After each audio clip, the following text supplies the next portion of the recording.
In this European Green Deal, you have two building blocks which are relevant for the detergent sector. On one hand, you have the chemical strategy, and on the other hand, you have the circular economy action plan.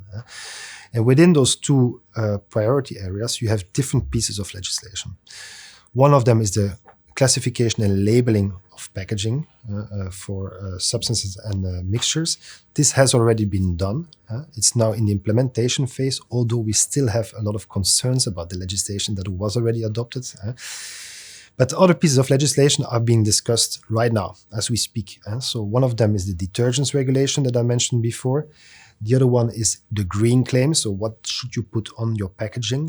Which claims can you make? And then there are also two massive pieces of legislation that will come likely next year. That's the review of the chemical legislation, very serious, will take a lot of time, will be very intense. And also the so-called biocide product regulation. Now, what we want to achieve as a sector is to have a level playing field, to make sure that our members, the companies, large and small, can operate in a competitive, but also, I would say, business-friendly environment. But of course, within the context of the European Green Deal that we fully support.